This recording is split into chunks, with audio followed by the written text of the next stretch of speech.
There are questions about ancient history that sear the soul.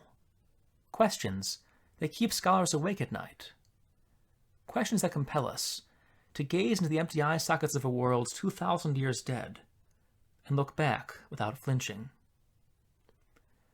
This, my friends, is not one of those questions. Were the aqueducts ever used as water slides? Well, no, that would be silly. But could they have been used as water slides? I first addressed that intriguing possibility on the AskHistorians subreddit. You can see the first couple paragraphs of my response here. If you'd like, by the way, you can read the whole thing on my AskHistorians profile, which is linked in the video description. In my Reddit answer, I'm sorry to say, I was a bit dismissive. But, as we'll see, it was theoretically possible to slip and/or slide in certain select sections of the Roman aqueduct system. Again, there's no reason to think that anyone ever actually did this, not least because the Romans didn't want anyone wallowing around in their drinking water.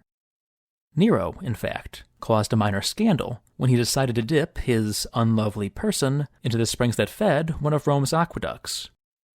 Nor was there any Roman equivalent to the modern water park. The Romans had impressive baths, of course, but a few fancy pools do not a water park make.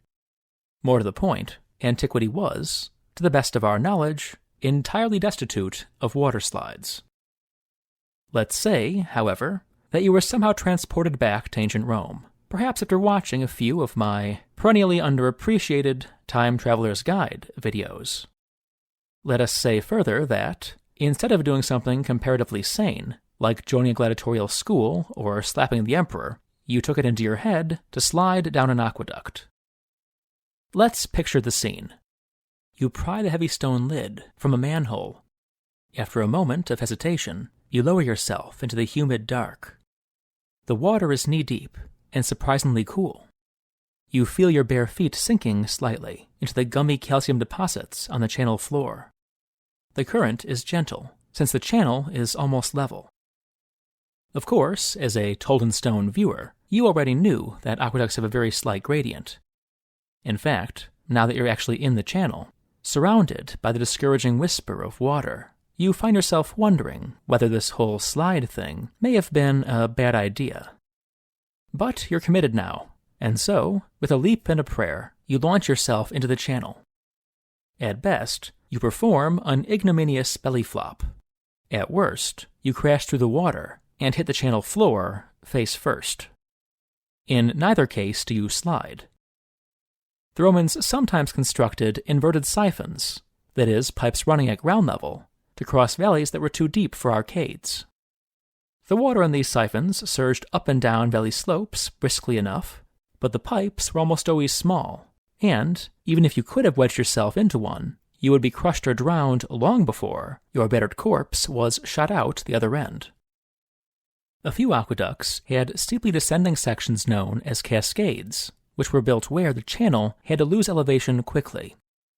These might be simple subterranean shafts, disorienting and probably fatal to anyone who tumbled down them. But in a few places, they were chutes open to the sky. Here, and only here, it would be possible, and maybe even pleasant, to slide. As far as we know, the city of Rome's aqueducts did not have cascades. If you wanted to slide in the capital, your only option would be the wastewater outlets of the great imperial baths, which had impressive currents and steep inclines. But any attempt to shoot down one would almost certainly result in drowning, and if you managed to survive, your journey would end unceremoniously and insalubriously in the sewers. To review, it was theoretically possible to slide down a few parts of the Roman aqueduct system. But no Roman ever tried it, and it would have been pretty hard to do without dying. So, there you have it. Go forth, impress your friends, and have a happy April Fool's Day. Thanks for watching.